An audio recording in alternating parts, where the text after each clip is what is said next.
2 सवाल ऐसे हैं जो कि एक दूसरे से मिलते-जुलते हैं लेकिन थोड़ी नौइयत डिफरेंट है। एक तो ये कि वो पूछना चाह रही हैं कि मुझे बहुत बदबूदार लिकोरिया होता है, कभी-कभी बहुत तेज़ होता है जैसे पीरियड्स में, दवा लिख दें।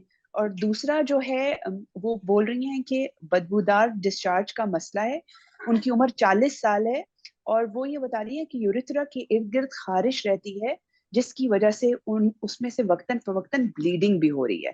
तो ये अगर 2 सवाल अगर आप आंसर कर सकें। अच्छा, जो दूसरा वाला सवाल है जिसमें यूरेथ्रा के गिर्द ब्लीडिंग है और उसमें से वो डॉक्टर को लाजमी दिखाना चाहिए। वैसे तो हर पेशेंट को डॉक्टर को दिखाना चाहिए जो इस तरह की चीजें हैं, लेकिन ये I don't know what are the circumstances. अच्छा, दूसरी बात ये इसलिए मैं उसके लिए यही कहूंगी कि प्लीज गेट एग्जामिन्ड, प्लीज अपने आप को अपना चेकअप कराइए। मैंने पिछले प्रोग्राम में भी कहा था कि हर खातून को हर 2 या 3 साल के बाद अपना पैप स्मेयर कराना चाहिए। पैप स्मेयर बच्चेदानी के मुंह के आगे एक उसको कहते हैं सर्विक्स। प्लीज एक और चीज मैं आपके प्रोग्राम के हवाले से कहूंगी कि खवातीन अपने आप को एजुकेट कीजिए। बहुत सारी चीजों के उर्दू में नाम नहीं है, जैसे कि सर्विक्स उर्दू में नाम नहीं है, सिर्फ बच्चेदानी का मुंह है।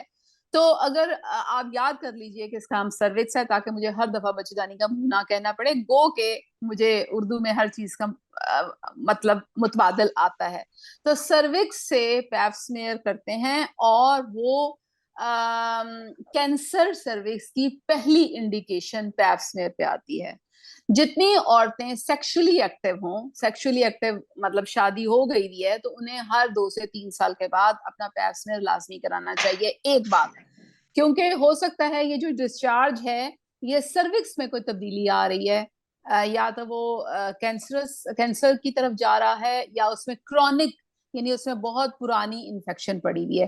दूसरी बात यह है, पिछली दफा हमने गोनोकॉकाई पे बात खत्म की थी। गोनोकॉकाई जो है वो सेक्सुअली ट्रांसमिटेड डिजीज है, यानी हस्बैंड से बीवी को, बीवी से हस्बैंड को हो सकती है अगर वो एक दूसरे तक महदूद नहीं है।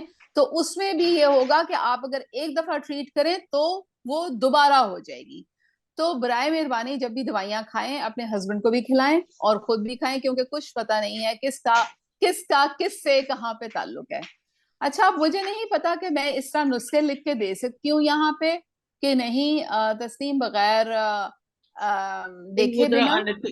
हाँ, वो अनएथिकल भी हो जाएगा, क्योंकि हम जी नुस्खे तो नहीं, हम सिर्फ उनको ये हल बता सकते हैं कि आप डॉक्टर के पास जाएं, या जो जो चीजें आप तजवीज कर सकती हैं जी। वो हम कर सकते हैं, या पर्सनली अच्छा अगर आपको लिखना चाहे तो आप उसको नुस्खा लिख के भेज अच्छा, सकते दूसरी बात ये है कि मैं सब लोगों से ये कहूंगी कि प्लीज अपना मोटापा जो है वो कम करें।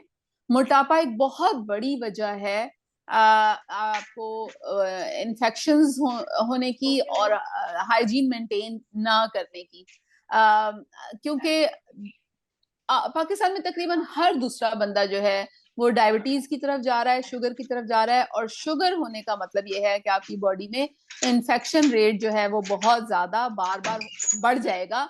क्योंकि जो ओपन कैविटीज हैं, ओपन कैविटीज का मतलब है कि नाक, मुंह, आंख और नीचे वजाइना, इसका एक्सपोजर, इसका कांटेक्ट है बाहर की दुनिया से, और वहां से जरासीम बार बार अंदर जाते हैं और वो जरासीम जो हैं वो इन्फेक्शन करते हैं। और जो डिस्चार्ज है वो एक, अगर वो बदबूदार है और अगर वो खारिश ज़दा है, तो इसका मतलब ये है कि आपको बहुत ज्यादा इन्फेक्शन हुई हुई है।